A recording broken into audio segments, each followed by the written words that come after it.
ربنا للمسلمين أبدا ورحمة. asalaamaaleykum wa rahmatullah mbokk yi na nga leen di ziar bu baax di ñaanal jàmm ak tawfeex di leen wax njëkk ngeen seetaan vidéo bi ngeen partagé vidéo bi bu fekkee mën ngeen a abonné ngir topp nu ndax mooy tax saa bu ñu dugalee vidéo nga gis ko bu defee s'abonné daal def bës cloche bi bës tuut.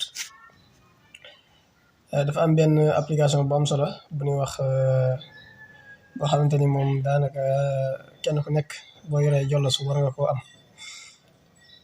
te application bi kat moo nekk nii info appareil moom dafa ëmb yu bari yoo xam si dafa nekk ci biir téléphone bi ba demee Play Store appareil moo nekk nii info appareil moo nekk ni la ca kaw gis nga ko moo nekk nii ci kaw moom 1 million téléchargé na ko. am na beneen boo xam si tamit bii nii lu mel ne bii nii droite xalwa boo tamit 5 millions téléchargé na ko.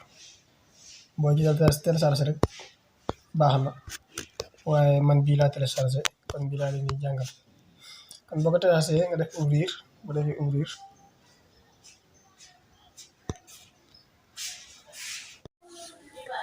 léegi bu duggee nii daal di indi lii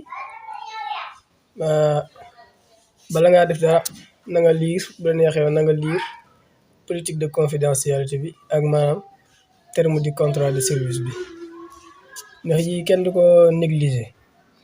nga def commencer maintenant léegi boo defee commencer maintenant léegi dugg na indi na lii te fi mu li ci am solo mooy da lay wax ne yow kat sa techno bi techno K5 la Android 10 la daal lay jox maanaam ni RAM bi toll lépp mu détaillé la ko ci benn page.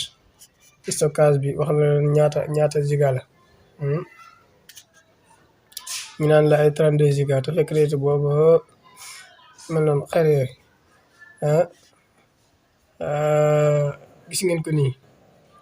kon yëpp boo demaatee fii tamit danga dispositif bi da ngay gis bu bindal la Tecno K5 jox la modèle bi fabricant bi matériel bi ñu jëfandikoo ak idée de service de Google bi yu ci bari daal moom bu fekkee tey ji par exemple tamit wàllum réseau bi da faaw nga accordé ko maanaam da nga def cliquer def autorisé mu wax la ne la kat yow yor nga opérateur Tigo yor nga maanaam type de réseau bi LTE la. boo ñëwaatee ci système bi tamit joxaat la ci ay leeral yu gën a xóot yoo xamante ni mën nga ko bañ a amee ci biir appareil bi dong gis ngeen ko.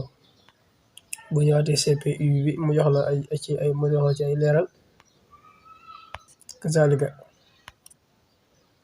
kon daal maanaam application bu am solo la boo xamante ni fi mu toll nii boo xoolee ci jëm ci baalum batterie bi dans la santé bi bien source d'énergie batterie capacité bi maanaam 5000 ampères laa yor man 5000 ampères kii bu am solo la. jox la écran bi maanaam lu jëm ci détail yoo xam ne jëm ci wàllu écran bi. caméra bi kazalika. capteurs yi nga xam si moom lañu liggéeyaale ak téléphone bi lu mel ne ay proximité ay détecteur d'étape lu mel noonu ak ay compteur de pas maanaam booy compter booy dox muy compter say jéegu lu mel noonu. jëriñ bu baax a baax te dina ko dimbali tamit te lu am njëriñ la donte xaw naa simple lu am njëriñ la. te boo ci duggee nga bañ a taal sa connexion ndax publicité yi dañoo bari lool. asalaamaaleykum wa rahmatulah.